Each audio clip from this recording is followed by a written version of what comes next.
Estás escuchando La Palabra Compartida, un podcast dedicado a esa otra Venezuela que nadie te contó, con Andrés de la Chiesa y Francisco Pérez Alviares.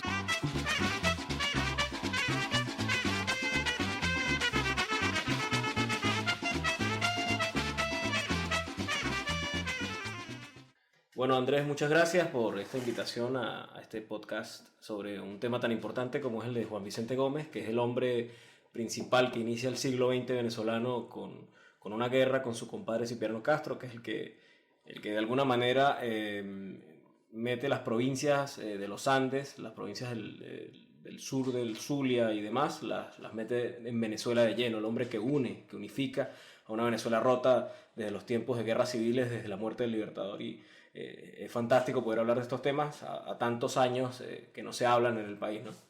Hay una cuestión acá muy puntual y muy esencial en un momento como este, que yo me he percatado con el paso del tiempo. Hay un interés creciente de parte de la comunidad venezolana, incluso de las generaciones más jóvenes, por conocer la historia de Venezuela en un momento de absoluta desmemoria, en un momento de crisis como el que vivimos, y la figura de Juan Vicente Gómez tiene la particularidad de siempre como salir a flote, ¿no? De siempre resurgir por lo que representó para Venezuela en su momento, por lo que representó en términos de la unidad del Estado, de la creación del Estado venezolano en términos concretos, con la creación de un ejército nacional, con la reestructuración de la hacienda pública, con lo que hizo en relación a la deuda externa, y cómo él fue una verdadera bisagra en el paso a la mentalidad del siglo XIX al siglo XX.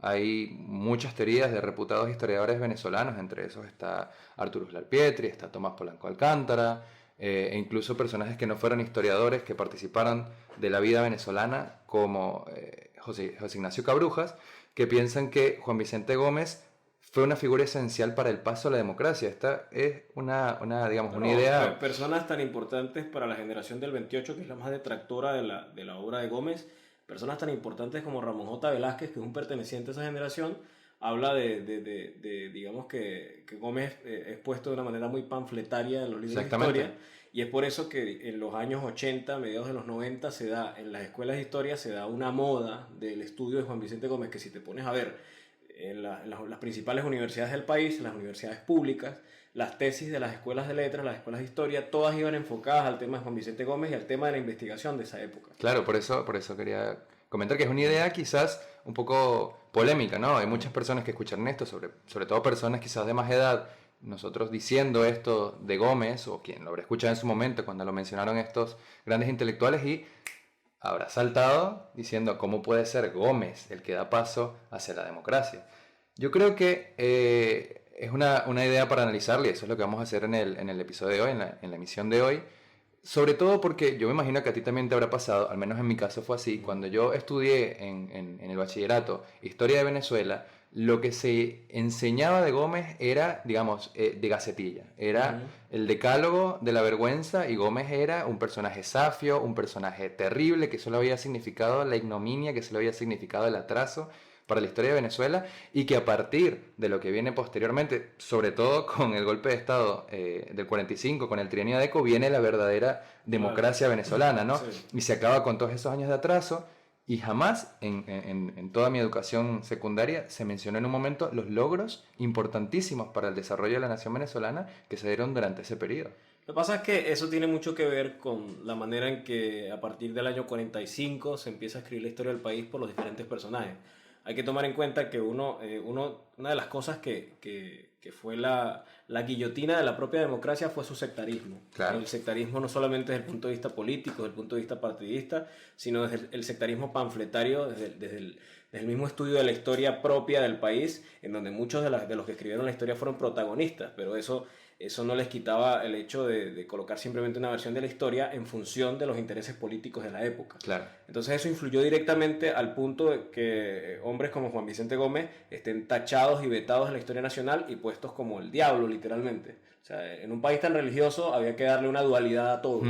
Entonces nosotros somos los buenos y ellos son los malos, como para darle una función y una razón al que ellos estuviesen en el poder, ¿no? Claro, eso ya lo dijo Cabrujas en su momento, es la historia moral de Venezuela, la idea de ver en términos maniqueístas a los personajes de Venezuela como malos y buenos, ¿no? Entonces tú tendrías a Gómez o Pérez Jiménez o Guzmán Blanco como los grandes malvados de la historia venezolana. Sin embargo, Guzmán Blanco lo pone muy bien en la historia a pesar de todo.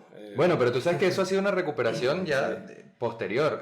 Precisamente en el periodo que vamos a tratar el día de hoy, que es el periodo de la Revolución Liberal Restauradora, la visión que se tenía de Guzmán Blanco era bastante terrible. Sí, bueno, después de que la gente quita las estatuas del Manganzón y la otra que estaba encima de las escalinatas del Calvario.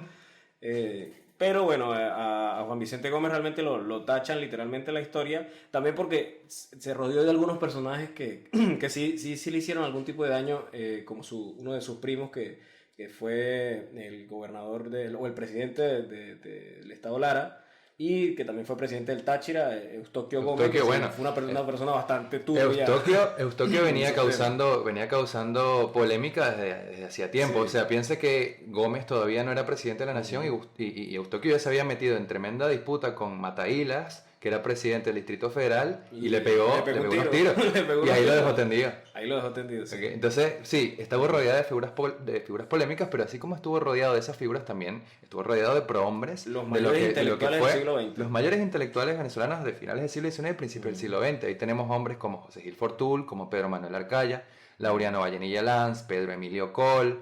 O sea, realmente son hombres que aportaron a Venezuela lo mejor que había en ese momento para aportar, que se habían formado en Europa, que se habían formado en Francia, que se habían formado en Inglaterra, también en Estados Unidos, y que tenían los mayores intereses, uno puede decir verdaderamente patriotas por el desarrollo del país. Eran hombres desde un punto de vista profesional y moral muy correctos, hasta el punto que Román Cárdenas, que es el que hace la reforma de la hacienda pública, que es el hombre más importante, digamos, porque fue el que crea una hacienda que ya fue reformada en los 90. Quiere decir que la hacienda de Juan Vicente Gómez, la creación del Estado de Juan Vicente Gómez no se quita sino hasta finales de los 90. Finales de los 90, estamos hablando de muchísimos años después de la muerte de Juan Vicente Gómez. Y el tipo dice, cuando Gómez lo va a colocar dentro del ministerio, él dice, mire, general, yo no estoy preparado para eso, sinceramente, por el momento yo me voy a ir a estudiar a Europa y me voy a ir a estudiar a Estados Unidos. Se fue a estudiar finanzas un año, ¿verdad? Entonces, cuando yo me vaya para allá y me considere que tengo las capacidades para venir y hacer algo bueno por Venezuela, yo voy a asumir la responsabilidad. Fíjate el punto moral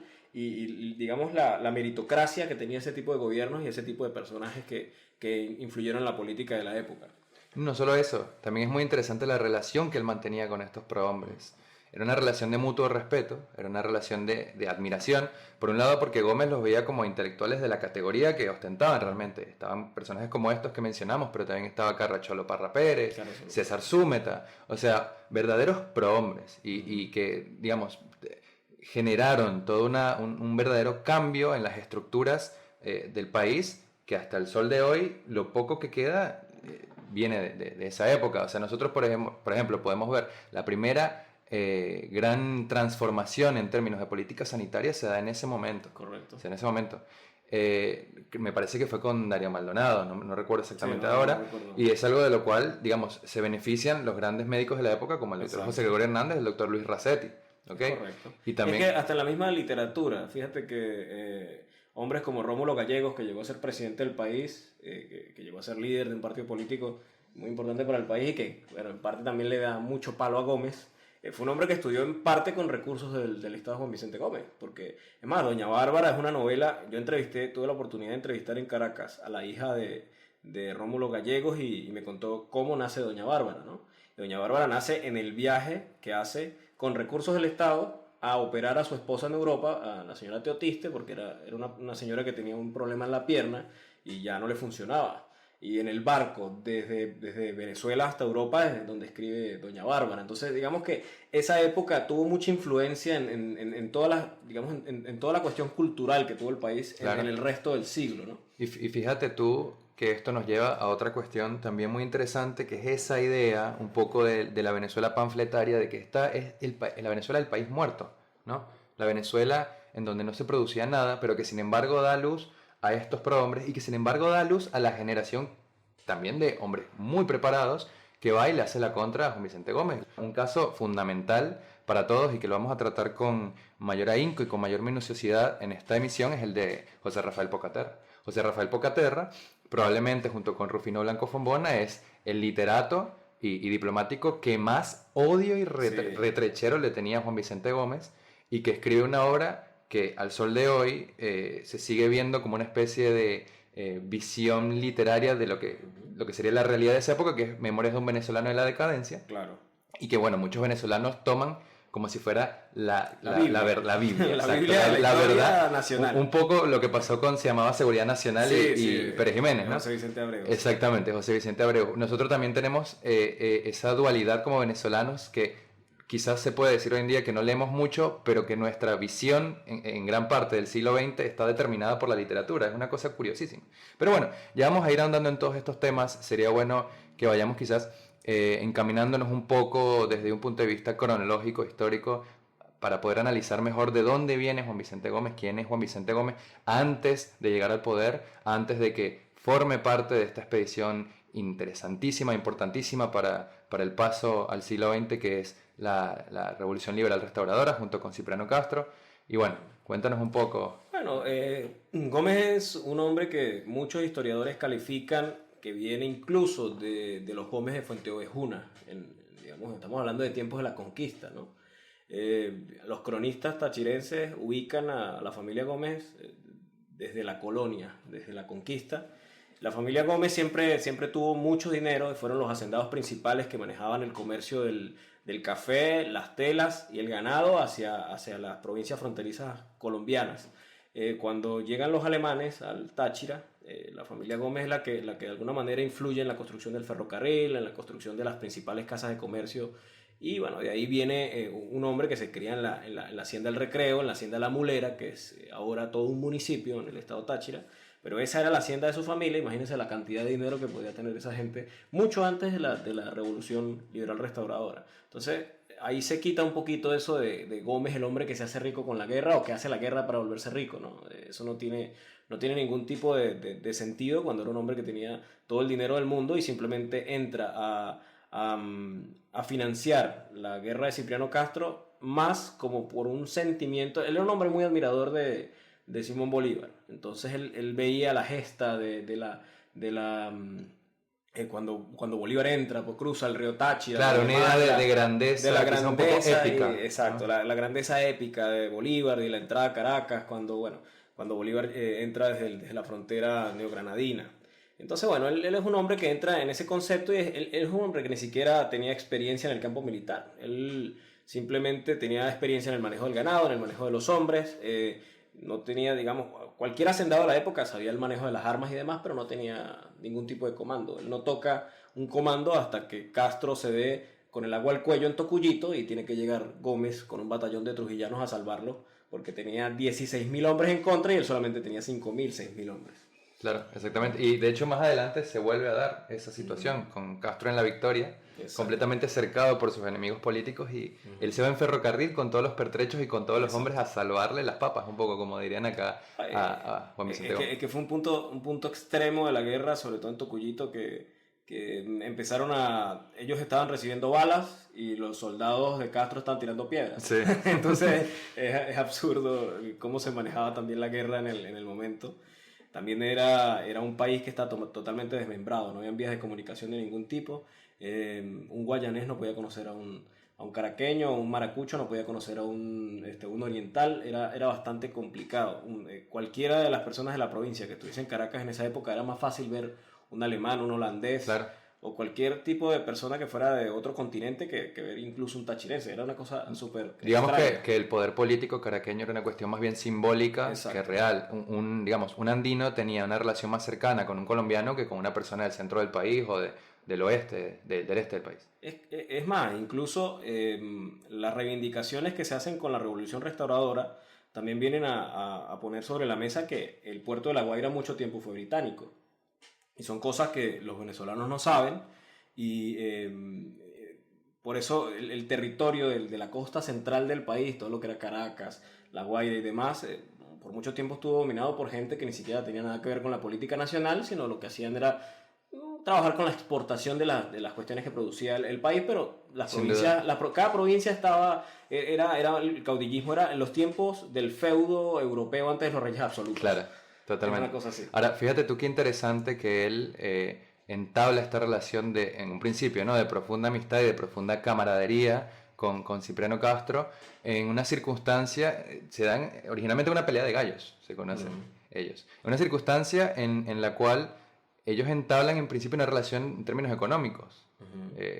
Gómez le ofrece un negocio a Cipriano Castro, bueno, accede a ese negocio y ahí se empiezan a conocer. En un momento nace, digamos, el compadrismo, y más adelante Cipriano Castro, que ya era un hombre de armas y un hombre de la política, porque él llegó a ser presidente de la sección Táchira del Estado de los Andes. Exactamente. Durante el gobierno de, si no me equivoco, Ignacio Andrade. Sí, y precisamente se exilia en Cúcuta por todos los problemas políticos que tenía Cipriano Castro al momento en que en el estado de los Andes querían reemplazar las personas de la parte pública, la querían reemplazar con orientales, y eso generó, sobre todo en La Grita, en pueblos que eran demasiado conservadores en el tema de su propia gente, eso generó demasiados problemas, y ahí empieza quizás a gestarse la revolución restauradora. Es más, no, corrijo. Ellos estaban con Raimundo Andueza Palacios. Y cuando se da la revolución legalista, ellos luchan en contra de la revolución legalista, y es ahí cuando Gómez se ve obligado a exiliarse, una cosa que nunca le había ocurrido anteriormente, pero que quizás por suerte para él y para su familia, sigue manteniendo sus negocios, ya que tenía un gran conocimiento del comercio del otro lado de la frontera colombo-venezolana y tenía muchos conocidos. Era un hombre muy respetado. Él en la frontera colombiana era un hombre muy respetado porque era prácticamente el que manejaba los mejores negocios y era muy correcto en el tema del pago, era un tipo muy correcto en cómo hacía sus negocios. Bueno, eso sin duda influye en su mentalidad al momento de tratar los problemas terribles que tenía la hacienda pública venezolana en el momento en que los tiene que tratar, y que bueno, vamos a ver en un momento.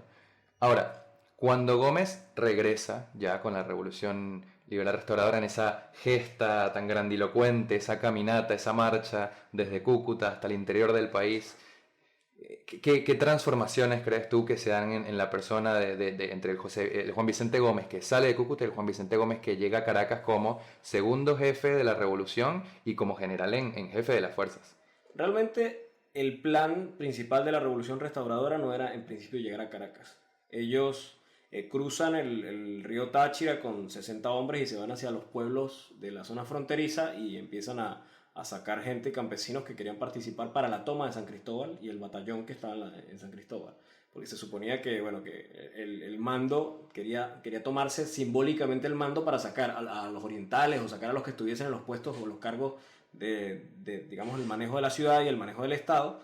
Pero al ver que San Cristóbal fue tomada tan fácilmente por una horda de campesinos, por decirlo así, empezó el sueño de irse hacia Caracas, y es donde empiezan a subir por lo que después pasaría la carretera trasandina y toda esa zona. Claro.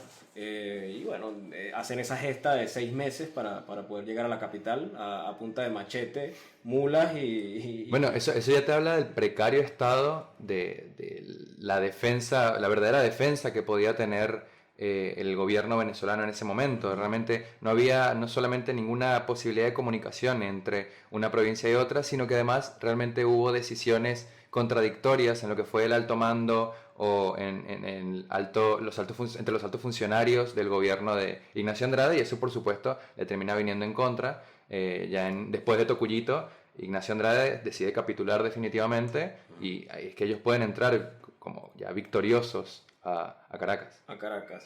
Sí, y bueno, los cambios en la personalidad que pudo haber tenido tal vez Juan Vicente Gómez en ese momento es conocer la guerra de cerca, porque era un hombre que había vivido con muchas comodidades, ¿no? Ahora ya no estaba viviendo con las comodidades que podía haber vivido un tipo de su estirpe, sino que bueno, estaba viviendo en tiendas de campaña, estaba viviendo en el monte literalmente, estaba durmiendo con los propios campesinos, era un hombre que siempre tenía un fusil en el cinto, él cargaba cualquier cantidad de cosas, dormía en el caballo, una cosa así. Entonces, bueno, imagínate los cambios de fuerza que tienen que dar en la personalidad y en el carácter, que ya de por sí ya traía un tipo que se había formado en ese tipo de familias, que en el Táchira, que la crianza en el Táchira era bastante complicada en esa época, ¿no? Claro. Bueno, entonces llega la restauradora a Caracas. Encuentra el país en una situación, bueno, realmente deplorable, ¿no? Una situación compleja. Venezuela venía ya de un sinfín de años de guerras intestinas, había pasado por la guerra federal, Él no había encuentra pasado un por la país. revolución. Él Sí, no encuentra un país. por la revolución legalista. Ahí no hay un país. Ahí no hay un país. Ahí hay una serie de territorios completamente segmentados. Ciudades-estados ahí. Exactamente. Y un gobierno que en realidad es un desgobierno. Y que implica, Juan Vicente Gómez lo ve en su momento, por supuesto no tenía el protagonismo del que iba a gozar Cipriano Castro durante todos esos años, hasta 1908, y que más adelante gozaría él, pero ya ve que hay una necesidad real de hacer transformaciones inteligentes, de hacer transformaciones completamente necesarias para poder enrumbar el país, darle un sentido a esa revolución que quizás él interpretó como una necesidad verdadera en un momento. Tú hablabas hace un rato de quizás ese ideal patriota que él tenía, no solamente por el hecho de haber nacido el mismo día que nació el Libertador, Sí. sino tras haber emprendido esta gesta tan interesante, que fue la gesta de la restauradora. Y bueno, más adelante se irán dando también muchos eventos que quizás sumaron a esa idea quizás providencial que él tenía de su propio destino, ¿no? Yo creo que influye más en el tema del cambio de la personalidad del Gómez gobernante, es el tema de que Cipriano Castro se haya salido tanto del rumbo que se quería en un principio para la Revolución Restauradora. Cipriano Castro, cuando toma el poder, se vuelve ciego con los excesos. Es un hombre que ya tenía algunos vicios, pero digamos que eran vicios normales en la época para cualquier hombre. Pero al tener el poder, al tener tanta capacidad de dinero, al tener tantas cosas a la mano, es un hombre que se ciega por todo ese tipo de excesos y empieza a tener en desgobierno muchas cosas. Una de las cosas que marcan el pensamiento de Juan Vicente Gómez es el bloqueo de las potencias extranjeras. Es donde él se da cuenta que Cipriano Castro no tiene una capacidad de negociación digamos, pragmática para poder solventar darle soluciones al país, porque bueno, estás viendo que te están invadiendo potencias que tienen un poder militar exageradamente superior y lo más prudente antes que destruyan la capital o que la invadan era el tema de la negociación.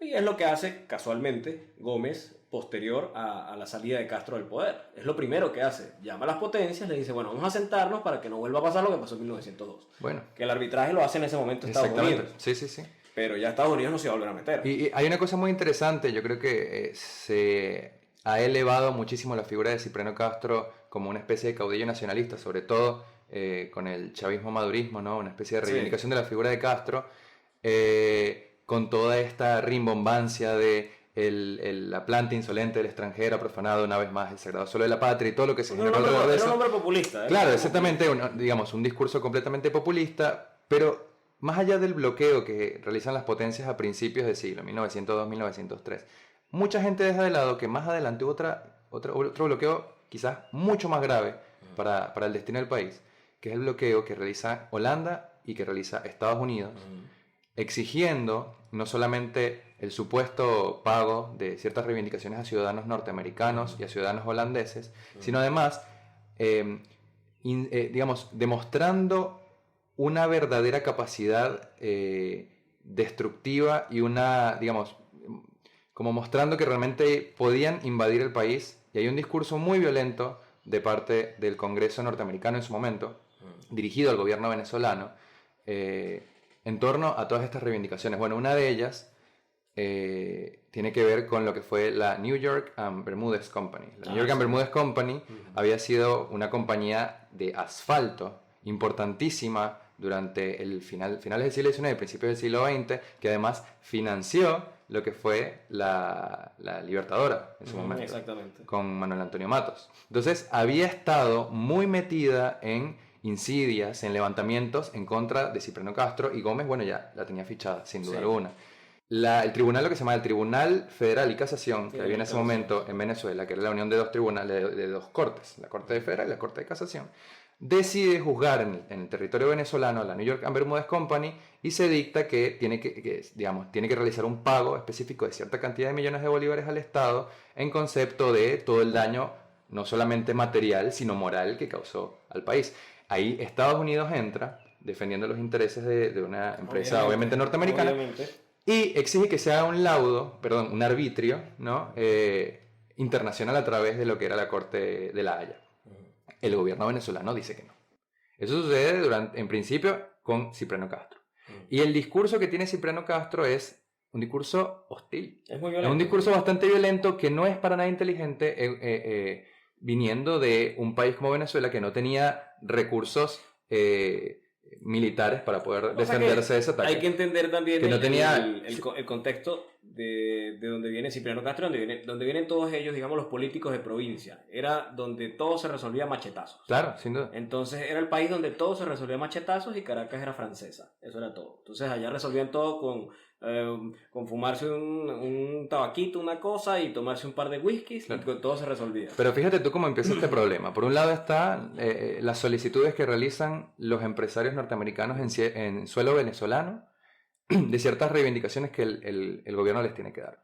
Por otro lado, se realiza un bloqueo de lo que eran las exportaciones de alimentos que iban a Aruba y Curazao. Aruba y Curazao, aún perteneciendo al Reino de Holanda, reciben la mayor parte de su comercio de Venezuela. Entonces, el Reino de Holanda, al ver atacados sus intereses, los intereses de sus súbditos en esas islas, también va... Es que hubo hasta embargos de barcos y un montón de cosas, casualmente que eso lo cuentan los cronistas de la KBN, que era digamos, los que antes se dedicaban a estudiar eso, cuando ya ahora no existe ningún tipo de estudio que se meta con eso. Esos embargos que se produjeron en ese momento, y bueno, la respuesta del gobierno venezolano no fue el más adecuado. Había quien hacía falta quien colocara un poquito de orden en el problema, y bueno, ahí llegó el bigotón. El bigotón. No, pero es muy interesante porque son dos hombres completamente distintos que pertenecen a una misma época, que participaron de digamos, un mismo periodo y que vivieron en cierta manera las mismas vicisitudes, pero que sin embargo obraban de formas muy distintas y que tenían una visión del mundo, de la política, de la diplomacia, de las interacciones entre hombres completamente distintas. Entonces, en gran medida, cuando empieza todo este problema con holandeses y norteamericanos, justamente Cipriano Castro se enferma. Se enferma y tiene que ir a atenderse en Berlín. Este es el periodo también en el cual, bueno, viene Juan Vicente Gómez, realiza lo que al día de hoy se considera una especie de golpe de Estado, y toma el poder en Venezuela. Okay, los quizás detalles de lo que fue este golpe ahora los vamos a ver. Si le queremos llamar golpe, le podemos llamar de otra manera. Para mí fue poner orden en la casa. Sí, fue poner orden en la casa porque estaba muy desordenado. Exactamente, para mí fue poner orden en la casa, pero una vez que se da esto, la situación con la que Juan Vicente Gómez se encuentra es esta. No solamente era un Estado que había sido manejado de la peor manera, sino que llegaba a encontrarlo en una condición aún peor que cuando llegaron los andinos por primera vez al poder. Entonces, no solamente estaba completamente endeudado, sino que estaba en una situación francamente conflictiva que podría haber llevado a una invasión verdadera de parte de estas potencias. Nos iban a expresar a todos, o sea, nos iban a como el que parte un pollo, así de sencillo. Exactamente. Entonces fíjate tú qué interesante, porque Gómez, una vez que toma el poder y se afianza, lo primero que tiene que hacer es restablecer el vínculo con todas estas potencias. Venezuela no tenía contacto alguno con el gobierno norteamericano, no tenía contacto alguno con el Reino de Holanda, y todo lo hacían a través del embajador brasileño en Venezuela, que era el que tenía contacto con ellos. Entonces, él llama al embajador del Brasil, se ponen de acuerdo y dice, bueno, vamos a dialogar, ¿okay? Vamos a ver qué es lo que exige el gobierno norteamericano, qué es lo que exige el Reino de Holanda, y vamos a llevar arbitrio. Okay. Efectivamente, se lleva un arbitraje y el arbitraje termina favoreciendo al gobierno de Venezuela y termina dándole la razón. Porque lo cierto es que del lado de Cipriano Castro estaban razones éticas y jurídicas, lo que estuvo mal fue la ejecución. Es correcto. Okay. Entonces, cuando sucede todo esto, lo único que digamos podríamos considerar desfavorable al gobierno de Venezuela es que se tiene que pagar una cantidad nimia, en realidad con un máximo de un tope de $50,000 a todos estos empresarios norteamericanos que se sentían ofendidos, que se sentían aludidos o heridos en el honor, etc. O como quieras verlo. No tiene nada que ver con el honor, pero es así. Y por otro lado, el honor del bolsillo. Por otro lado, bueno, Venezuela empieza a tener de vuelta relaciones comerciales con Curazao. Pero es una situación límite. Sinceramente es una situación límite. Ya nos habla de la personalidad de Juan Vicente Gómez, que por supuesto está en gran medida determinada por esa visión de estadistas, esa visión de comerciante que se forjó en lo que había sido ya su experiencia anterior como empresario.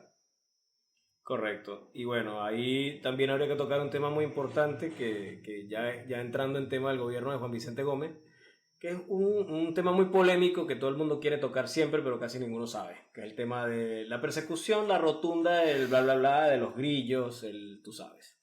Se dice que Gómez era un tirano terrible porque llevaba a la gente al castillo de Puerto Cabello y porque los engrillaba en la rotunda. Que conste que la rotunda no lo construyó Juan Vicente Gómez, es una cárcel hecha por Monagas por allá en 1850 y tantos, cuando ni siquiera había nacido Juan Vicente Gómez, y todos los presidentes lo usaron de la misma manera, era una forma de gobierno. Un poco lo que sucedió con Guasina, ¿no? Exacto, que ya había sido usado anteriormente también. Eso no era una cosa que se inventó Gómez para tener a la gente a raya ni nada de eso, era una forma de gobierno en la época. Tenemos que, si nosotros somos anacrónicos al momento de ver el contexto de la época, nunca la vamos a entender. Nosotros no podemos agarrar con criterios actuales un hombre del siglo XXI, una mujer del siglo XXI, y agarrar a alguien que nació en el siglo XIX y gobernó a principios del siglo XX y querer ponerle criterios de derechos humanos y demás, cuando los derechos humanos empiezan a crecer y a manifestarse a nivel mundial mucho después de la Segunda Guerra Mundial.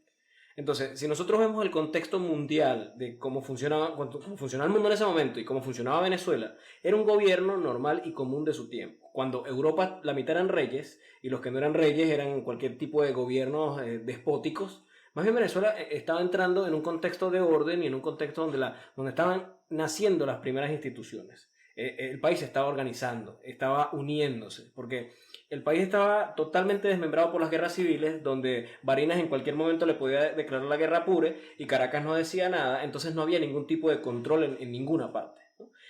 Cada caudillo regional tenía su ejército, no había ningún ejército que respondiera directamente al Estado Nacional, nosotros no teníamos ninguna forma de respuesta, ninguna forma de defendernos de nadie. Es por eso que en 1901 los colombianos aprovechan el desorden y mandan casualmente con el general Peñalosa, que era un enemigo de Cipriano Castro, mandan un ejército como de 6.000 personas a invadir San Cristóbal para anexarse todo lo que es la zona fronteriza del Táchira a Colombia. Lo bueno fue que los hombres de la época, entre esos el padre del general Medina Angarita, el general Rosendo Medina, logran con un puñado diríamos las termópilas venezolanas, sí. Con un puñado de hombres logra repeler ese ataque, pero estamos viendo que era una época bastante salvaje, había que gobernar con fuerza para poder, digamos, ponerle un poquito de orden a la pea, como dicen comúnmente. Bueno, ahora que tocas este tema, creo que podemos ahondar un poco más en lo que es la figura de Gómez militar, ¿no? Ese Gómez que nombrado en un momento el pacificador de Venezuela y que ejerce una labor que podríamos considerar bastante encomiable ya durante el gobierno de Cipriano Castro. Cipriano Castro, bueno, la primera gran tarea que tiene adelante Juan Vicente Gómez una vez ya ha tomado el poder es pacificar precisamente el Táchira, que había quedado en manos del general Peñalosa. Sí. Ahora, lo que fue la movilización del parque, de las tropas y de todo el contingente que va hacia el estado Táchira en ese momento, a retomar el poder, ya nos habla de las serias dificultades de comunicación que existían entre los diversos sectores de Venezuela. Él tuvo que salir de Caracas en un buque. Sí, y no había forma ni siquiera habían soldados, lo que tenían eran campesinos armados. No, eso sin duda. No, el ejército nacional es posterior, ya estamos hablando del siglo XX. Pero se va en un buque hasta Maracaibo, y de Maracaibo es que puede bajar, y ya, incluso desde ahí, el trayecto es dificultoso, sí, es complejo. Eran más de 20 días para poder llegar a... Exactamente. Juan Vicente Gómez tiene suerte. Él llega al Táchira y puede tomarlo sin disparar un tiro porque Peñalosa se había ido, se había volado de ahí. Pacifica el estado Táchira sin disparar un tiro y él queda como la persona encargada de organizar no solamente la sociedad en ese momento, porque Joaquín Corona me parece que había sido el que había soltado a todos los presos unas noches antes de la llegada de Juan Vicente Gómez, había generado una situación de caos social tan terrible y que sin embargo tuvo feliz resolución porque las medidas que tomó en su momento Juan Vicente Gómez fueron fructíferas. Esa es una de las medidas. Otra de las medidas fue tener una visión de política de amplitud, de política de inclusión, en la cual estuvieran tanto los llamados legalistas como los llamados restauradores. Ahí hubo bastante gente que había participado de la Revolución Legalista. Uno es el doctor Samuel Niño, que Samuel Niño en su momento había sido bastante partidario de los que se llaman peñalosistas. Los peñalosistas. Y el doctor Samuel Niño se convierte en ese momento en el secretario privado de Juan Vicente Gómez. Lo que pasa es que precisamente al haber sido peñalosista y al haber participado en cierta forma, toda su familia, todos los niños participaron de la revolución legalista apoyándola, se generaron muchas intrigas y muchos choques con hombres quizás de una visión más cerrada en esos términos y también muy cercanos a Cipriano Castro como es su hermano. Sí, Su hermano Celestino. Celestino Castro. Entonces, entre Celestino Castro, su hermano, y toda esa cofradía de políticos o de altos funcionarios que rodeaban casi en forma serpentina a Cipriano Castro en Caracas, le fueron, como se dice, mojando la oreja, ¿no?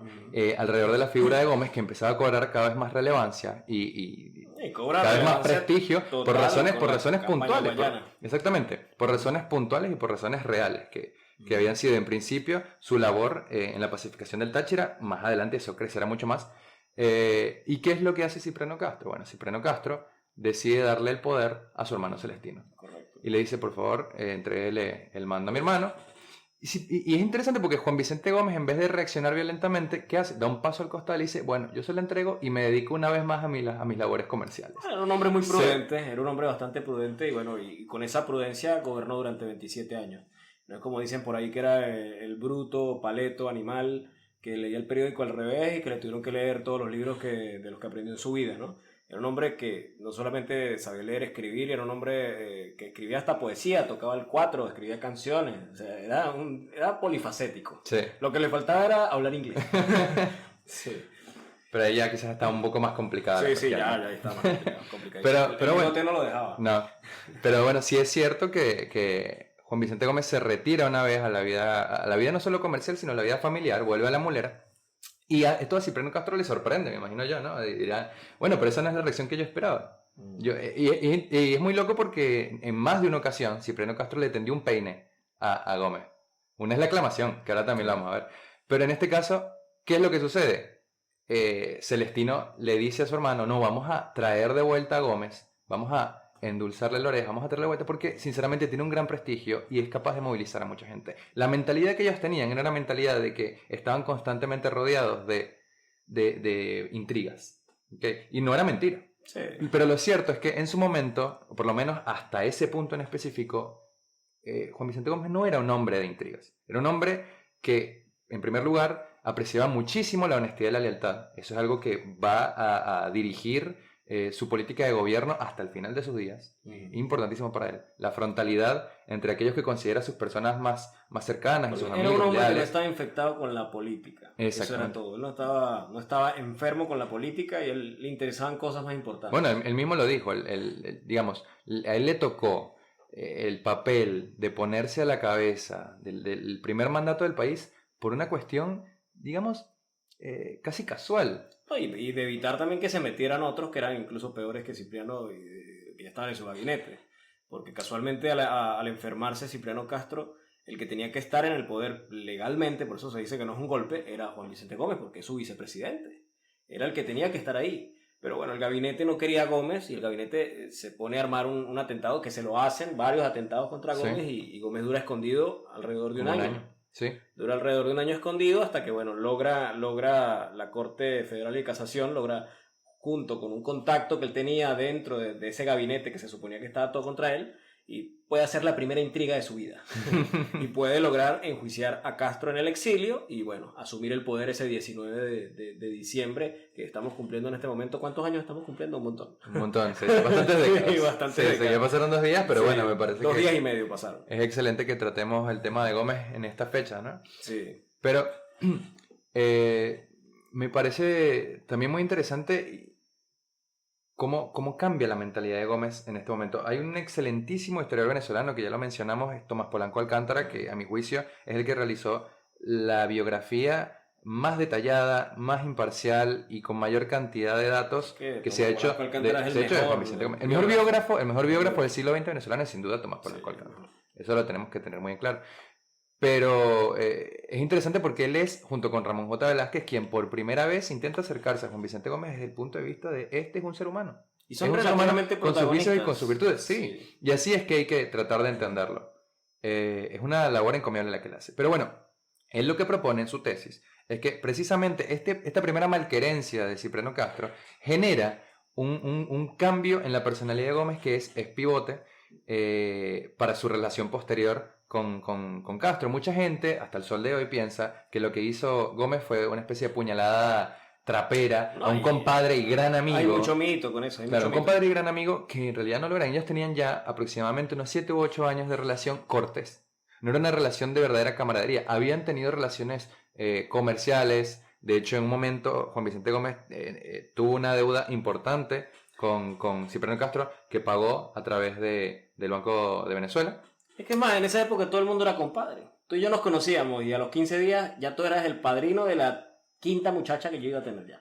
Claro, sin duda, pero yo creo que Juan Vicente Gómez tiene una visión de eso por ahí más cercana a lo que el compadrismo realmente significa, ¿no? Quizás Cipriano Castro lo vio como alguien útil en su momento, útil a su gesta y no como un verdadero compadre.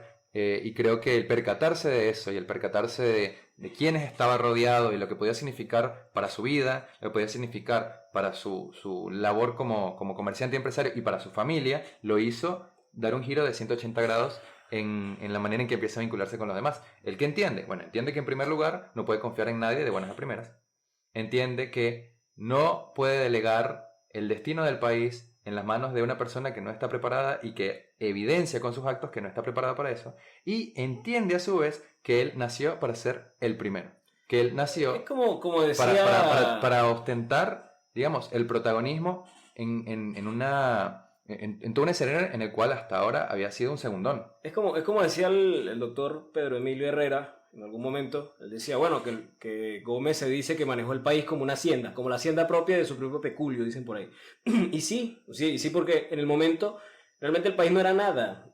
Él tenía que ver... Es que no había país. Exacto, no había país. No había país. Había que hacerlo de esa manera porque era como organizar la propia hacienda del recreo, la hacienda de la mulera y decir, bueno, si yo no pongo el que sabe ordeñar, me va a matar las reses. Si yo no pongo al que sabe sembrar, no me va a servir la tierra. Así fue que empezó a funcionar el país y así fue, de esa manera lo hizo, de una manera específica, buscando a las personas que tenían talentos para hacer ciertas cosas. Y bueno, con eso metió a las mejores mentes del siglo XIX y del siglo XX, las metió en los ministerios. Ahí está la verdadera meritocracia del gobierno de Gómez. Pero bueno, ya habíamos hablado de la pacificación del Táchira, pero hay otras campañas importantes que se dan. Una, por supuesto, es la que se da en el estado de Aragua, ¿okay? Con Luciano Mendoza, y la famosa batalla, me parece que fue en La Puerta. La segunda batalla de La Puerta. Tercera batalla de La Puerta. Tercera batalla de La Puerta. Pero además es importantísima históricamente porque las dos batallas anteriores las perdió el Libertador. Sí, las había perdido Bolívar. Las había perdido contra Boves. Entonces, claro, hablábamos ya de esta cuestión de destino manifiesto, de quizás de providencial que tenía Gómez, y cuando ve que gana en La Puerta contra el vencedor de Páez. Y que Luciano Mendoza fue el que venció a Páez. El vencedor de Páez. Páez dice, no, pues resulta que es verdad y pues resulta que estoy destinado para cosas más grandes. Bueno, casualmente el doctor Ramón J. hablaba de esa... De previo a esa batalla, ¿no? Que le decían, bueno, Gómez, usted no le da como cosita ir a pelear contra Luciano Mendoza, que tiene tremendo ejército, y usted anda con 3 pelagatos. Y fue el hombre que venció a Páez. Me dice, bueno, yo no tengo nada que perder. ¿Por qué? Porque si me vence, me venció el hombre que venció a Páez. Y si yo lo venzo, vencí al hombre que venció a Páez. No tengo nada que perder. Totalmente. Y así se fue el tipo y venció a Luciano Mendoza. Sí. Y así fue bajando hasta que, la campaña de Guayana es la más importante. Se encontró con Nicolás Rolando. Nicolás Rolando. Que entraron por el Orinoco. Fue una campaña realmente en términos de la complejidad que tenía por los accidentes topográficos, por la movilización de ese parque enorme, porque realmente fue un contingente bastante grande que tuvo que mover Gómez en su momento. Bueno, toma características de gesta épica, ¿no? Sí, por supuesto. Es más, el país tenía, creo que desde los tiempos del Libertador, en los tiempos de la Independencia, que no se movilizaba un ejército tan grande, a recorrer todo el país armado para combatir a otro ejército, ¿no? Y se da otra cosa que no se daba desde los tiempos de la Independencia, es que un líder militar le entrega su espada a otro líder militar y le entrega el ejército completo, ¿no? Porque lo que habían pasado antes eran escaramuzas donde no quedaba uno solo vivo y el resto salían corriendo y se perdían. Y no se volvían a ver hasta que llegaba la plata otra vez para que volvieran a llegar. Entonces, bueno, estas cosas muestran digamos, la clase de hombre que era Juan Vicente Gómez, la clase de militar que era y la clase de persona que era para también respetar un armisticio, en un momento donde tenían todo para ganar y todo para eliminarlos completamente y borrarlos del mapa y no tener más nunca ningún tipo de oposición militar en ninguna parte, ¿no? Pero esto creo que sirve para pensar alrededor de su figura, sobre todo para aquellos que piensan que Juan Vicente Gómez era un tipo que gustaba de aniquilar, de llevar hasta las últimas consecuencias las batallas en contra de sus enemigos, y un sádico, una persona completamente cruel. Como estos personajes que fueron sus enemigos declarados, con los cuales combatió, con los cuales, como diríamos, se entró a tiros, terminan después conformando parte de su gabinete. Por ejemplo, en un momento, Manuel Antonio Matos, que le hace la Revolución Libertadora a principios del siglo, también formó parte, más adelante forma parte de su gabinete. Bueno, yo no sé si Pocaterra fue el que lo dijo, se lo escuché a Carlos Eduardo Mil, que cuando muere Gómez, no sé si fue Pocaterra o fue otro de los enemigos mortales de Juan Vicente Gómez, llega a ver la tumba de Gómez. Y lo primero que dice, para que vean el respeto que le tenían sus propios enemigos a pesar del odio y demás, decía: ¡oh enemigo bellaco! ¡oh enemigo bellaco! Estamos viendo, digamos, que hasta el enemigo, a pesar del odio y todo lo que le podía tener, le mantenían un tipo de respeto a Juan Vicente Gómez fuera del tema. Algo que se perdió completamente. Exacto. Porque bueno, realmente esas grandes enemistades políticas que muchas veces se dirimían en el campo de batalla se llevaron quizás a otro ámbito, que es el ámbito de la intriga, ¿no? Que es, digamos, en lo que se termina convirtiendo la Venezuela posterior, que es la Venezuela partidista. Y el ámbito de la intriga, ¿qué implica? Implica trabajar en las sombras, implica una falta absoluta de honor, implica siempre tratar de ponerle el peine al otro sin dar la cara, y yo creo que ahí no puede existir ningún vínculo de verdadero respeto o de mutua admiración. Eso también es algo que pasó a nivel mundial, ¿no? O sea, ya eso es la muerte de los grandes relatos. Sí. ¿Sí? Ya eso también viene con un contexto mundial del cambio de la cultura, de la entrada de la globalización, en el primer sentido de la palabra, ¿no? Pero sí, o sea, el problema también de Venezuela fue quiénes escribieron la historia y la escribieron bajo qué criterios y para favorecer a qué o a quiénes, ¿no? Y que el problema de la historia venezolana es que no la han escrito como tal personas académicas dedicadas a esto, sino protagonistas de un bando que quisieron escribir la historia en favores políticos para recibir favores políticos posteriores, ¿no? Y que fue lo que ha pasado con los partidos políticos desde su inicio, que casi que todos los protagonistas, a excepción de unos pocos, han escrito todo bajo criterios de su partido, ¿no? Al interés de su partido. Y eso es lo que ha pasado. Sin embargo, también es muy llamativo percatarse de que personajes como Ramón J. Velázquez, que en su momento se mostraron muy contrarios a Gómez, son precisamente quienes terminan recuperando su figura en su justa medida. Es que muchos, porque si tú te pones a ver hasta el mismo Manuel Caballero en un principio era reacio a Juan Vicente Gómez, y después resulta que es uno de los defensores de Gómez a mediados de los 90. Sí. ¿Ves aquella famosa tertulia con Jorge Olavarría. No, es que es más, él sacó varios ensayos sobre Juan Vicente Gómez que tienen que estar en la Academia Nacional de Historia, y eran cosas que no lo ensalzaba como tal, sino desdibujaba todo ese tema panfletario que se había hablado de él. Guillermo Morón es otro también que casualmente Guillermo Morón era un hombre que trabajaba directamente para todo el sistema de bibliotecas del señor Miguel Otero Silva. Claro. Y bueno, o sea, Miguel Otero Silva era el más contrario a Gómez no podía haber. Claro, de la generación del 28, del inicio, el primer capítulo. Yo no quise mencionar a Arturo Uslar Pietri, principalmente, bueno, porque Arturo Uslar Pietri era muy cercano a la familia. Era amigo de bastantes años de uno de los hijos de Juan Vicente Gómez. Y Juancho. De José Vicente. De José Vicente Gómez. José Vicente. Y, digamos, para no entorpecer un poco esta idea de imparcialidad, pero sin embargo, tampoco para hacer de mérito de Arturo Uslar Pietri, hay que tomar en cuenta su visión de Gómez, que es una visión que no se encuentra entorpecida por esa cercanía que pudiera tener, porque más allá de todo eso era un intelectual de una altura increíble, que podía o entendía que las cosas había que tratarlas tal y como fueron, y en ese sentido él tiene una obra como Oficio de Difuntos, que se enmarca en lo que fue toda esta gran saga latinoamericana de novelas de caudillos, como por ejemplo Señor Presidente, Miguel Ángel Asturias y demás, y que caricaturiza a Gómez. Pero yo diría, en cambio, que es una caricatura de la caricatura de Gómez. Es digamos, una especie de tirano banderas de Valle Inclán, pero a la venezolana, ¿no? Con el dictador Peláez. En esta obra aparecen todas las cosas malas que se le achacaban a Gómez, pero desde una sátira, desde el punto de vista de una sátira.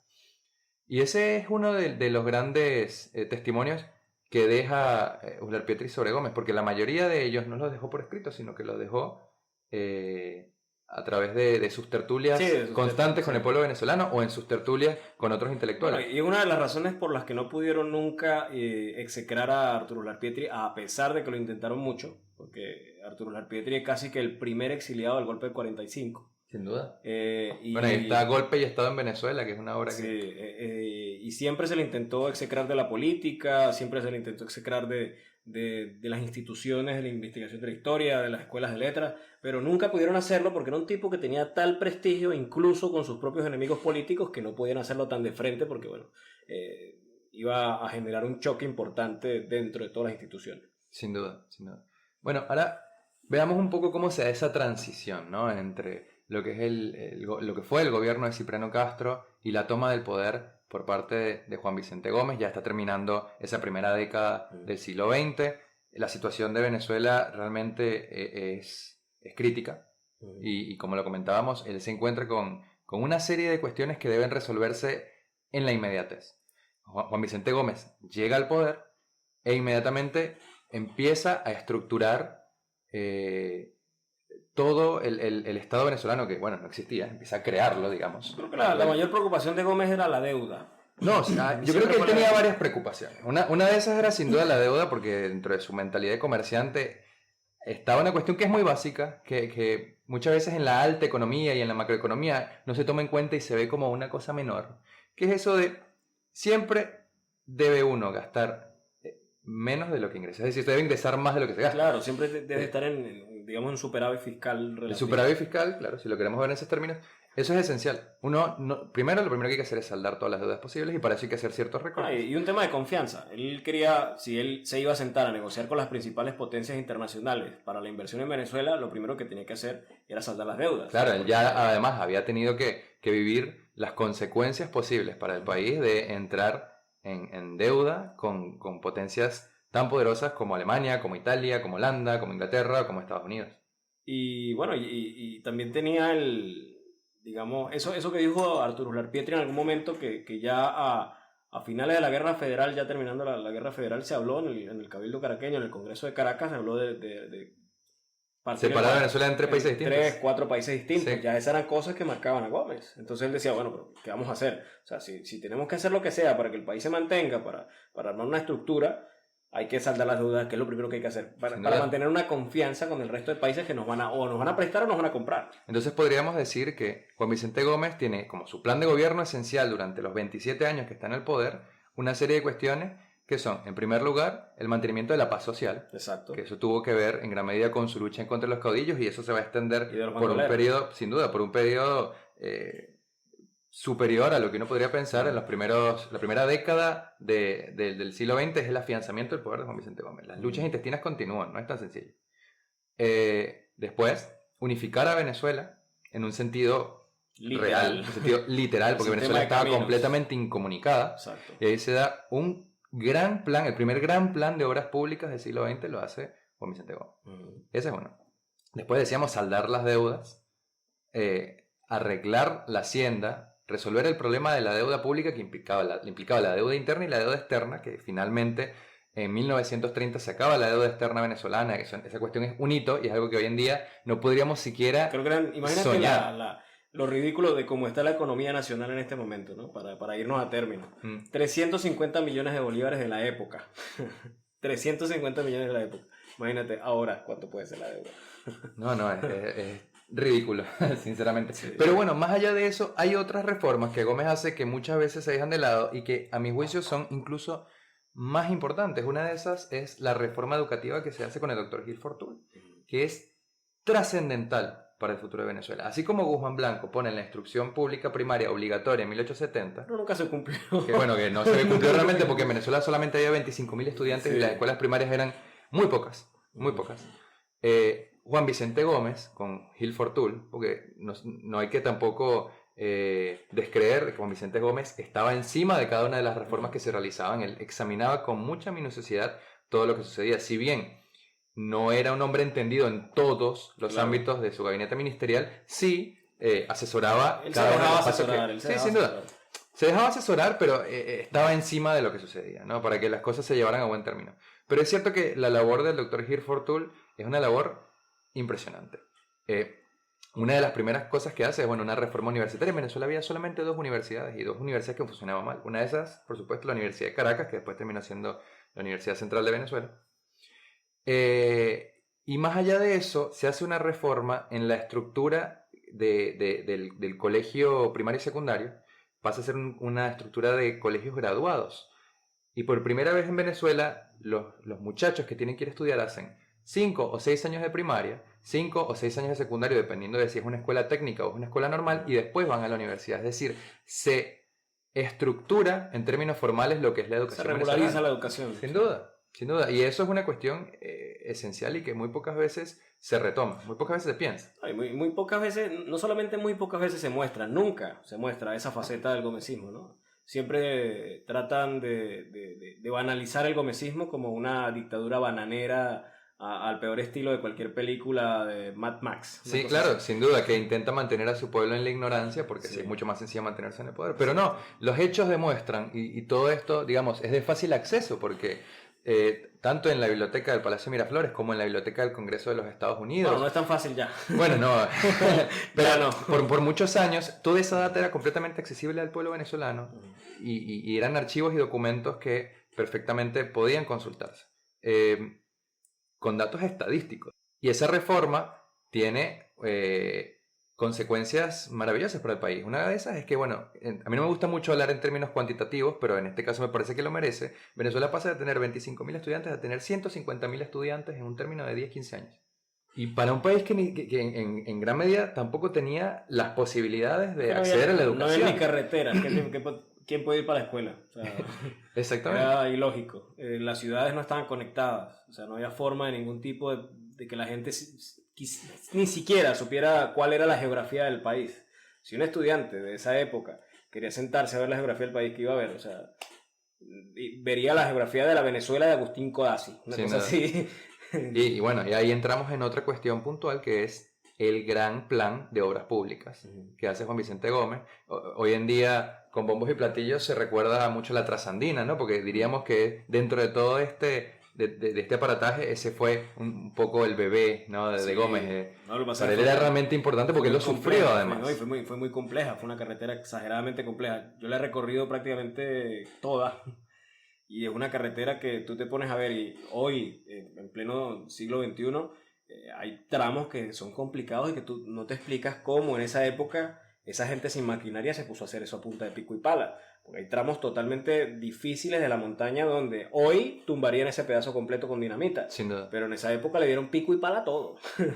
Entonces, por eso tardó todo lo que tardó. Fue una obra, en todo caso, de ingeniería y de esfuerzo humano impresionante. Brutal. Porque más allá de lo que se pueda pensar, y esto es cierto, es un hecho, de que se hayan utilizado presos para construir la Trasandina o para construir las carreteras que se hicieron a lo largo del país, cada quien tendrá su punto de vista al respecto. Sí, eso fue cierto. Y más allá de eso... Era la forma de gobierno del mundo. Detrás de eso estuvo el talento de quienes planificaron la construcción de estas carreteras y la construcción de la Trasandina o de la carretera que iba desde Caracas a Barquisimeto, de Cumaná a Cumanacoa. O sea, realmente eran sectores de Venezuela que, como dijimos, estaban completamente y cosas que parecen insignificantes, pero tú te pones a recorrer el país de occidente a oriente y te pones a ver un montón de puentecitos pequeñitos que nadie le presta atención. La carretera vieja de Caracas La Guaira. Pero tú te pones a ver, si ustedes se ponen a ver todos los puentecitos que tengan estructuras metálicas pequeñas que no tienen mucho concreto y que están pegadas directamente al asfalto, todos son de la época, y uno los mira, si uno les presta atención, uno ve lo importante que son, así sean ríos pequeñitos, lo importante que conectan, ¿no? la gente ya pasa por ahí y ni cuenta se da, pero si tú recorres el país y te das cuenta de todas esas cosas, ves la obra concreta de la unificación nacional. Bueno, me hiciste recordar algo, hago una referencia que es posterior, que tiene que ver con el momento en el cual Pérez Jiménez construye la autopista Caracas-La Guaira, una frase famosísima de Rafael Caldera, el pueblo no come autopistas. Pero eso, bueno, además de que es una cosa muy insidiosa, no creo que haya sido ignorante de su parte, pero quien lo crea cierto sí es un ignorante. Está la cuestión de que la posibilidad de tener carreteras, de tener a un país unificado a través de una estructura vial decente o que funcione, implica un montón de beneficios para el país. En primer lugar, la posibilidad de movilizar el comercio entre sectores que antes no podían o que requerían de un gasto enorme. El gasto, por supuesto, disminuye en cantidades exageradas.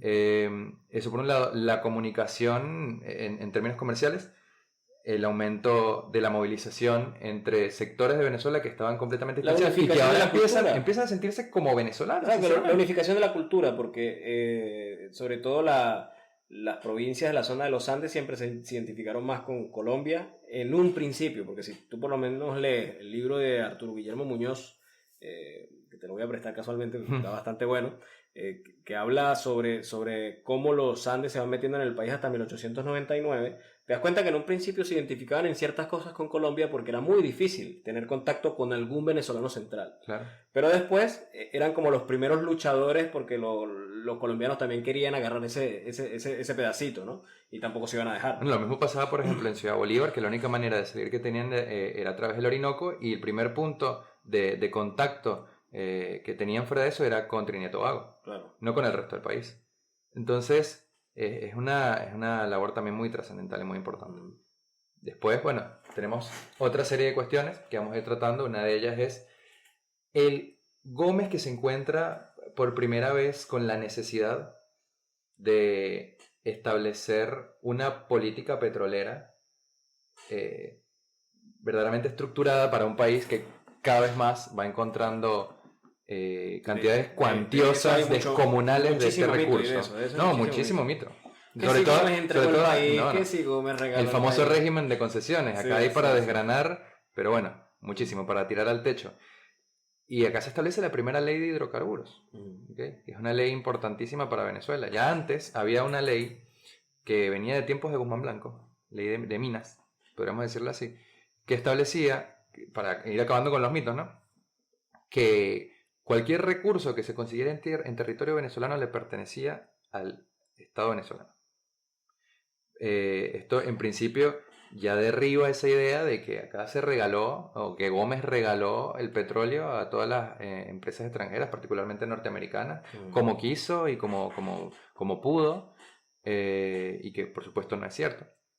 De hecho, fue un régimen bastante inteligente, porque ¿qué pasa? Cuando Gómez se va dando cuenta de que el petróleo va cobrando cada vez mayor relevancia en el comercio internacional, sobre todo durante la Primera Guerra Mundial, él se percata de que las empresas petroleras tienen el poder suficiente para tumbar gobiernos. Y una de las decisiones que él toma, que es una decisión política, no es realmente una decisión económica, es la de establecer un régimen de concesiones, diríamos hoy, mediado. En ese régimen de concesiones, él lo que hace es establecer una especie de círculo de confianza de altos funcionarios a los cuales se les dan las concesiones, y estos, a su vez, son los que tienen que regular a quienes las habilitan de las distintas empresas que participen del concurso, ¿no?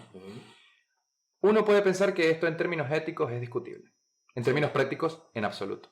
En absoluto. Sobre todo habiendo vivido como lo vivió una revolución como la Libertadora, que incluyó a banqueros, que incluyó a empresas internacionales que tuvieron una injerencia directa en el rumbo del país.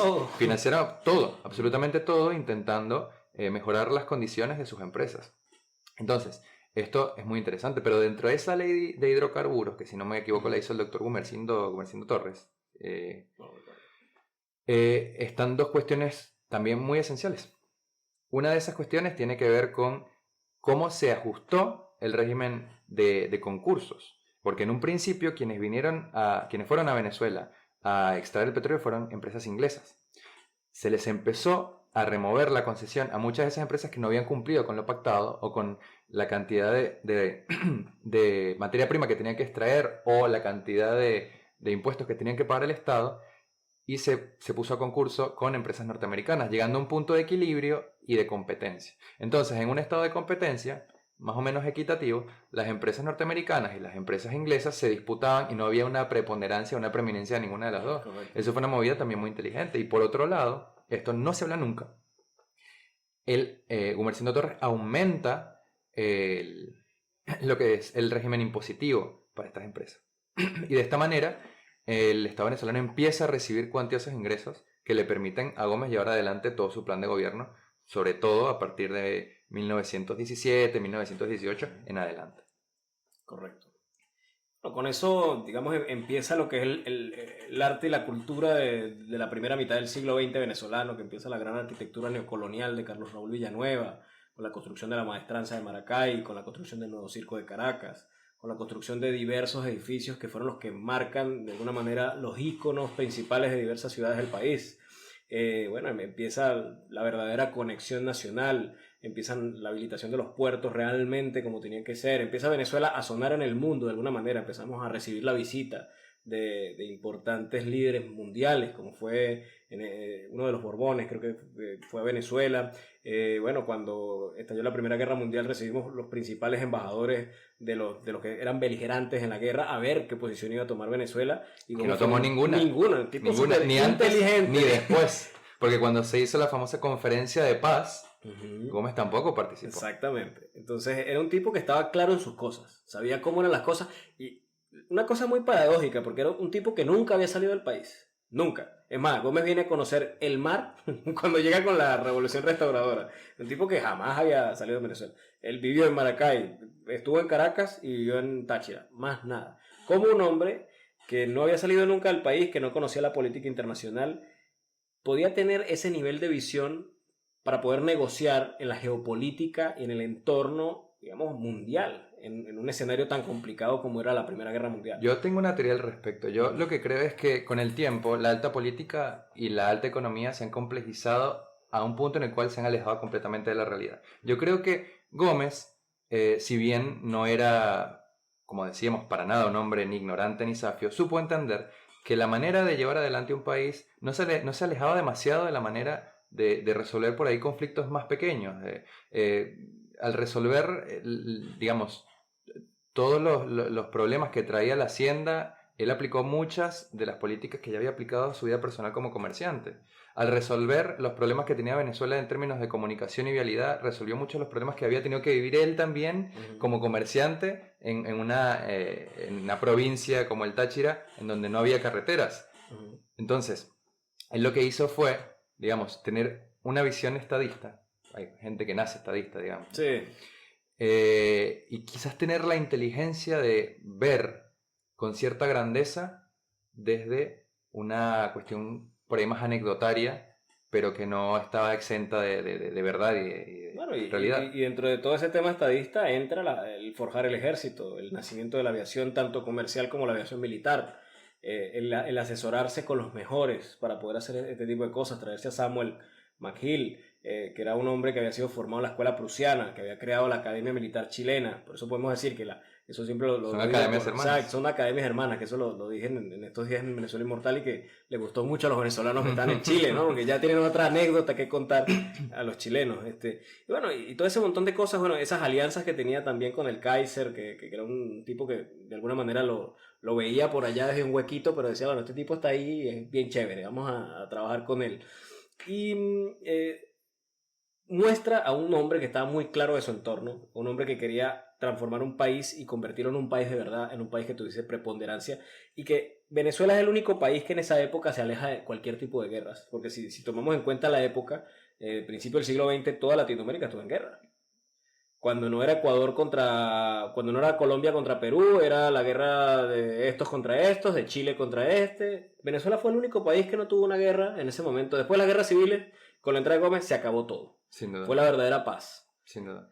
No sé si eso fue contraproducente también en algún punto, porque digamos, los países del sur y los países limítrofes con Venezuela también aprendieron de esos errores de la guerra y forjaron fuerzas militares bastante interesantes y digamos con un bagaje complejo que no tiene la Fuerza Armada venezolana, que no tenía en su momento, que podían estar bien armados, pero no sabíamos cómo jugaban. Nunca nos hemos puesto en una cancha a ver cómo juegan.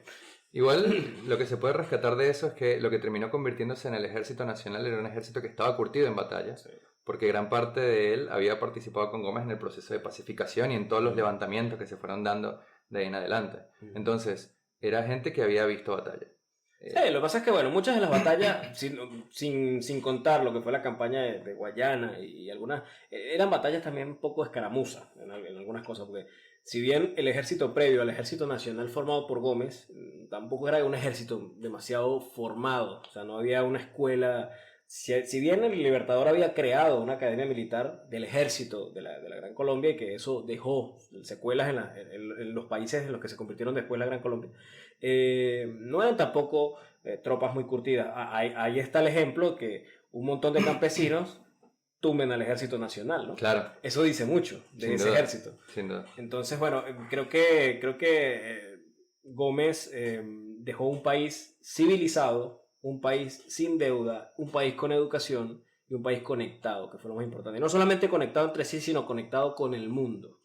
Creo que es el principal legado que podemos decir de Juan Vicente Gómez. Yo creo también que hay otras cuestiones por ahí más puntuales que podemos rescatar para terminar de romper con esta idea de un Gómez entreguista, de un Gómez más preocupado por su propio bolsillo y por beneficiar a, digamos, intereses extranjeros para aumentar el caudal de su bolsillo. Otra cosa que por ahí muy pocos venezolanos saben es que él en un momento, en 1910, había rechazado la importación de cemento internacional. Esto no es un dato menor porque recordemos que la New York and Bermúdez Company era una empresa de cemento. Más adelante también, cuando se hace la reforma bancaria en Venezuela, que es parte de la restauración de Hacienda, él exige que los altos mandos del Banco de Venezuela sean venezolanos, no pueden ser extranjeros. Venezuela tuvo en el Banco de Venezuela dirigentes extranjeros que definían durante mucho tiempo la política económica en base a intereses particulares. Okay. Y de eso, bueno, participó, por ejemplo, Manuel Antonio Matos en su carácter de gran banquero y de gran santo patrón de las finanzas venezolanas de finales del siglo XIX y principios del XX. Pero bueno, quedamos quizás de acuerdo o llegamos a la conclusión de que tenemos un personaje que ha sido tergiversado en casi todos los puntos de su gestión y del cual... En todos los puntos de la gestión, ¿no? Sí, y del cual solamente se ha recuperado y exagerado un elemento que tampoco podemos dejar de lado, que era la manera en la cual él trataba, sobre todo al final de su gobierno, ya en los últimos años, a sus enemigos políticos, ¿no? Está en la mente del venezolano la rotunda, como el lugar más terrorífico y más tenebroso del gobierno. Ese peso se lo da, bueno, como hablábamos anteriormente, ese peso se lo da a los que escriben el tema. Es una visión completamente literaria, además. Y también, bueno, tenemos que decir que digamos, no fue culpa de López Contreras, pero el tema de simbólicamente haber derruido la rotunda como un símbolo de concordia entre los venezolanos deja un mensaje a todos los venezolanos y a la historia del país. Entonces, quizás eso fue un error político en intentar también que todas las partes sumaran, hizo eso, pero eso deja un mensaje claro. Psicológicamente lo deja, sin duda. Sociológicamente lo deja. El haber derruido la rotunda y construir la Plaza de la Concordia y decir, bueno, aquí se echan los grillos al mar y yo no sé qué, eso le deja un mensaje al país. Y de ahí se agarraron todos para hacer todo lo que hicieron con la historia nacional posteriormente. Para mí fue un error de López Contreras, que fue el hombre principal, la mano derecha del general Gómez. Y quien más lo conoció después del Indio Tarazona. Ah, bueno, Eloy Tarazona es otro personaje que creo que sí, deberíamos hacer un podcast aparte para hablar de él. Eloy. Porque digamos, es uno de esos personajes que también quedaron como individuos oscuros y misteriosos de la historia de Venezuela y de quien realmente sabemos muy poco. Es que yo creo que ni los historiadores saben bien sobre Eloy Tarazona. O sea, se sabe muy poco del tipo. El tipo era como un fantasma que estaba ahí y protegía a Gómez de cualquier cosa. Decía por ahí Juana Cristina y otros personajes que estuvieron muy, muy cercanos a Gómez, que Eloy Tarazona dormía en el cuarto de Gómez. Una cosa así. Bueno, yo creo que eso da pie para que charlemos. Para mí, una de las cuestiones más interesantes alrededor de la figura de Gómez, que es todos los mitos que se generaron alrededor de su figura, ya él estando vivo y sobre todo en los momentos posteriores a su muerte y durante décadas que de por sí hablan por un lado de la visión muy supersticiosa del venezolano en torno a sus dirigentes, ¿no? Pero también hay que recordar que la figura de Gómez en un momento llegó a representar una especie de padre, de potencia intocable para los venezolanos. Y en ese sentido hubo mucha gente que lo apoyó por eso y que le fue en contra por eso. Pero también creo que potenció y ayudó mucho para la construcción del mito de Juan Vicente Gómez. No un mito ya negativo, sino quizás más curioso, ¿no? Por lo que tiene folclórico y demás. Ese tipo de personajes que la gente los ama y los odia se convierten definitivamente en personajes folclóricos tarde o temprano. Sean buenos o sean malos, imagínate. Si un tipo como el Comegente pasa al folclore, ¿qué podemos esperar de un hombre tan... No, pero fíjate, yo recuerdo haber crecido y ni siquiera viví en las décadas posteriores a la muerte de Gómez, pero haber crecido, que yo soy de Maracay, con el mito del famoso tesoro de las morocotas de Gómez. Ah, bueno, Y en mi casa, mi abuela y mi tía abuela y todas ellas hablaban del tesoro de las morocotas y tenían 1001 historias al respecto y contaban que si uno iba, por ejemplo, al cementerio municipal ahí de Maracay, donde está el mausoleo de los Gómez, se podía encontrar, pero que te aparecía el espíritu de Gómez a caballo. Y tenías que pasar la noche ahí, no podías salir y dejar las morocotas donde estaban porque eso era intocable. Ese era el legado de... Y había otra cosa, Gómez era profundamente supersticioso, a pesar de todo, ¿no? Porque era un hombre de su tiempo. Y yo recuerdo que hasta no hace muchos años, estoy hablando, no sé, hace unos 20 y tantos años, yo escuchaba en la radio todavía algo en lo que creía Gómez, que era la mano poderosa. Yo soy particularmente del Táchira y se escuchaba todavía, y estamos hablando de que hace 20 años, ya habían pasado muchos años de la muerte de Gómez y muchos, incluso del gobierno de Gómez.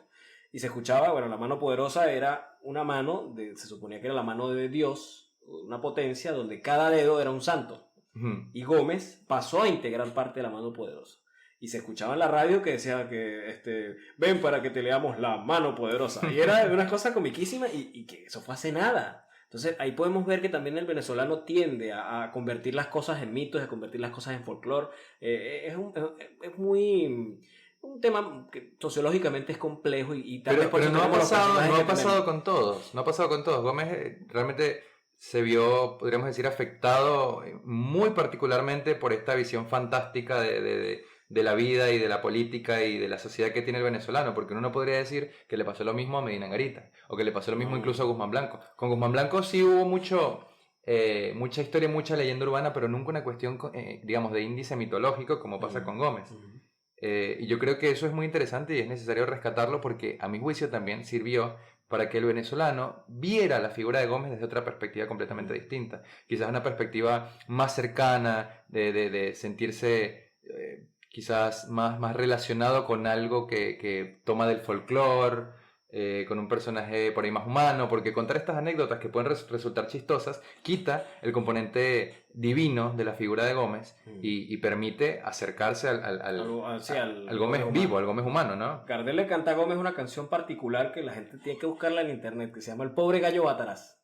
Pero se la canta como una medida de protesta porque Gardel ya venía con el chip que le habían dicho que Gómez era un tipo que era terrible, que cuidado, que no sé qué. Sin embargo, cuando él después le preguntan, le pareció que era un hombre muy sencillo normal, un tipo tranquilo. Normal. Pero cuando llega, la primera canción que le canta es la del pobre gallo Bataraz porque se la dedica. Y lo curioso es, ya Gardel dice la maldición de Gómez. Sí. Gardel llega a Venezuela, se va en el avión, se monta en Barranquilla y se murió.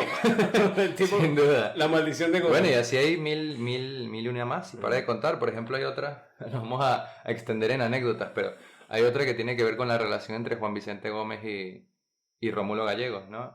Esa idea de que a Gómez van y le leen Doña Bárbara, que yo creo que él perfectamente era capaz de leerlo, pero bueno, siempre está la idea de que no, a él le leían porque... No, dicen que uno de los libros de cabecera de Gómez era El Príncipe. Bueno, para que veas. Imagínate. Para que veas. Se lo leen y le comentan, bueno, él ya lo sabía porque Rómulo Gallegos era un hombre ya de gran fama en el país, como novelista y como figura pública. Le comentan que esta obra, Doña Bárbara, era una queja ni siquiera refinada, sino muy clara de su gobierno y de cualquier sistema autocrático personalista de caudillos de la época. Y lo que Gómez resuelve al final es, no, es imposible que Rómulo Gallego sea enemigo mío, porque esta obra está muy bien escrita, está muy bien hecha, igual que mi gobierno. Entonces es imposible que esté hablando mal de mí. Es más, él lo llama para que sea, para que forme parte del Congreso por el Estado Apure. Y es donde donde Rómulo Gallego le manda una carta, le dice a mí no me interesa y se va al autoexilio, conste. El tipo le dice, bueno, usted es un hombre intelectual, es un tipo que sabe mucho, que tiene unas novelas excelentes, pues pase al Congreso a representar al Estado Apure. Y bueno, Gallegos lo toma mal, le dice que no, le manda una carta que por ahí está rodando en internet y se va al exilio. Él solito se va al exilio. Y permanece un rato en el exilio. Sí, sí. No. Yo creo que bueno, podemos ir cerrando quizás con una de las grandes historias que se dan ya para 1929, cerrando lo que fue el periodo gomecista, que es la expedición del Falque, ¿no? Con quien había sido un gran amigo y un gran enemigo de Juan Vicente Gómez, que es Román Delgado Chaló, el padre de Carlos Delgado Chaló. Sí, por supuesto. Lo cierto es que es una expedición que empieza en lo que hoy es Polonia, en ese momento era Alemania, que es Danzig, en el puerto de Danzig, y desde ahí zarpan con un parque enorme, con toda suerte de pertrechos y con un contingente, no digamos también enorme, pero sí importante. Y obviamente esa expedición todos sabemos cómo termina. Termina fracasando estrepitosamente. Bueno, es donde se estrenan los aviones. Bueno, claro, exactamente. Y participa, por ejemplo, de esa expedición José Rafael Pocaterra, que quedó como un traidor, además, ante sus camaradas, porque ¿qué pasa? Cuando él ve que falla la expedición del Falque, agarra todo el parque y lo tira al mar y se devuelve. Entonces, bueno, José Rafael Pocaterra quedó muy mal visto por quienes habían partido con él. Bueno, pero no quedó muy mal visto ante los libros, así que nosotros tenemos la voluntad. Sí, no, pero sin duda, ojo, más allá de todo, por más que Memorias de un venezolano de la decadencia es una obra panfletaria, porque hay que admitirlo, es una obra panfletaria, no es otra cosa. No hay que negar tampoco que José Rafael Pocaterra es un excelentísimo escritor y un excelentísimo intelectual venezolano. Pero bueno, cada quien con sus posturas y cada quien será juzgado por la historia en su justa medida, ¿no? Yo creo que... Depende. No, pero yo creo que sí, porque fíjate, yo siento que por más que por tantas décadas la historia de Venezuela que hemos recibido es otra, ya el hecho de que tú y yo estemos acá hablando de estas cosas implica que no se perdió todo, implica que... por más que hayamos tenido 70, 80 décadas de propaganda partidista o una visión maniqueísta de la historia y de nuestros personajes, todavía el sentido común o las ganas de conocer la historia tal y como fue, de conocer a los hombres tal y como fueron, con sus vicios, reitero, con sus virtudes, es algo que permanece, no es algo que nos corresponde únicamente a nosotros, lo he notado con muchísima gente que conozco, tú lo has notado a través de La Venezuela Inmortal, sin duda, con todo ese nicho curiosísimo, ¿no? De gente que realmente está preocupada por aprender acerca de la historia de Venezuela. Exacto. Pero creo que la historia se repite muchas veces para bien y esto que estamos haciendo acá es a mi juicio muy positivo porque va a representar, por lo menos para mí lo representa y por eso me entusiasma, un verdadero esfuerzo a partir de un interés por aprender nuestra historia desde un punto de vista imparcial, por aprender nuestra historia desde un punto de vista que se base en hechos, que se base en datos, que se base en cuestiones fácticas. Y bueno, creo que una idea llamativa y una idea esperanzadora. Eso es correcto. Y bueno, digamos que el mensaje que se le podría dejar a los venezolanos a partir de todo esto es que hay que revisar qué es lo que están haciendo en este momento con la historia del país. A mí me preocupa particularmente como joven y como amante de la historia todo lo que está pasando hoy día digamos, en el Archivo del Cronista de Caracas, en la Academia Nacional de Historia, en la academia paralela que han montado. Esas son cosas preocupantes porque no sabemos quién va a escribir la historia en los próximos 50 años en nuestro país. Es algo preocupante porque es la historia que se le va a contar a los hijos, es la historia que se le va a contar a los nietos, es la historia que va a quedar para la eternidad y la posteridad. Entonces yo creo que hay que preocuparnos un poquito más por cosas como estas, porque a pesar de que en este momento más de 4 o 3 millones de venezolanos están fuera del país, en algún momento tenemos que regresar y tenemos que construir todo desde las ruinas, pero si tenemos la historia para no volver a cometer los errores, para estar conscientes de cuáles son las cosas peligrosas para el país, creo que lo podemos hacer de una mejor manera y con unas bases más sólidas, colocando las piedras donde tienen que ir. ¿Habrá una historia venezolana en el exilio entonces? Sí, yo creo que ya se está construyendo, ya el hecho de la diáspora, ya eso es historia y ya hay mucha gente documentándola. El tema es que se documente de la manera correcta, que se documente de una manera pragmática, porque también están los victimistas y están los heroicos. Sin duda. Entonces, hay Pero que no lo decía únicamente por la historia actual, por la historia que nosotros estamos viviendo como venezolanos, sino porque creo que el interés por figuras como la de Gómez, por figuras como la de Medina Angarita o López Contreras, por otra Venezuela distinta, que es la Venezuela anterior al punto fijismo, que es la Venezuela anterior al régimen bipartidista, tiene que ver con la preocupación real de muchos venezolanos de decir, bueno, ya va, ¿dónde nos equivocamos? Sí. ¿Okay? ¿Dónde empezó este problema? Y que ese interés sin duda los lleva a indagar, los lleva a preocuparse por aprender, por ver cuál es la raíz del conflicto. Yo creo que no es tan fácil, para el venezolano común no es tan fácil, a pesar de que en esta época ya contamos con redes sociales, contamos con plataformas de comunicación donde se puedan digitalizar archivos, pero no es tan sencillo porque de lo mismo que estamos hablando, si tú tienes secuestrados los archivos, ¿qué es lo que vas a ver? Si bien hay muchos libros que están escritos bajo esos preceptos, pero no hay nueva investigación que se pueda hacer si tienes los archivos principales, la fuente principal la tienes secuestrada.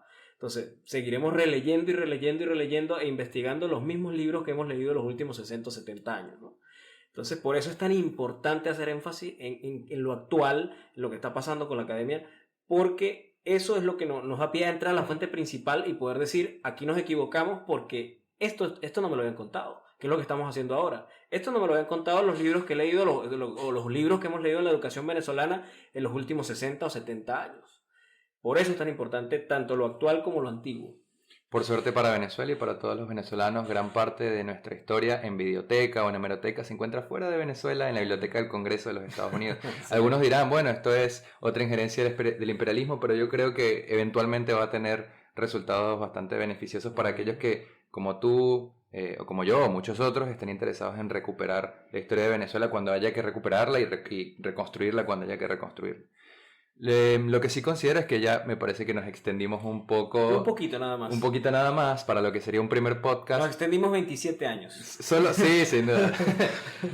Es un poco lamentable porque creo que es una figura a la que se le puede exprimir por horas y horas. Si por eso sacamos 4 películas y todavía no hemos terminado. Sí, vamos a hacer una verdadera tertulia acá de... Las películas del Señor de los Anillos y ya. Claro, con versión extendida. Sí, en versión extendida. Pero sí creo que pudimos hablar de los puntos más interesantes o de las cosas que realmente había que tratar en torno a lo que fue su figura como gobernante, como militar, como hacendado y como ser humano. Sí, y faltan mitos. Lo que pasa es que, bueno, eso se tocarán en un segundo podcast más interesante aún, porque ahí se tocan los mitos de los últimos días de su gobierno, los mitos de su muerte, todas estas cosas que también nos contaron, de que si Gómez tiene un harén de mujeres que le chupaba la sangre y hacían ritos y cosas, todo ese montón de cosas podemos hablarle. Yo creo que eso se va a extender mucho más en un próximo todo eso podría quedar para un podcast titulado Mitos de los políticos venezolanos y demás, ¿no? Sí, porque sí. Siempre se ha dado.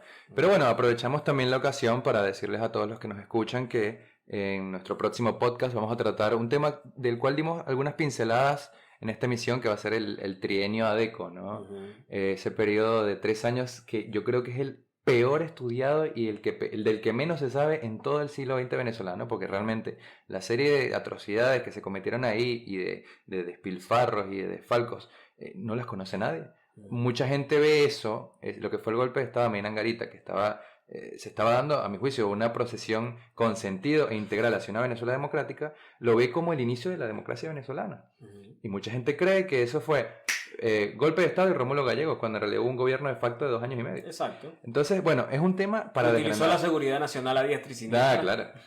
Hay muchísimo para hablar al respecto y me parece que va a ser un capítulo bastante interesante el de la próxima semana o dentro de 2 semanas cuando volvamos a subir otra emisión. Por hoy, bueno, ya estaríamos listos. Te agradezco, Francisco, por haber estado aquí conmigo. Espero tenerte de vuelta en la próxima emisión. Cuando quieras. Y espero que ustedes hayan disfrutado de esta tertulia y hasta una próxima ocasión acá en La Palabra Compartida.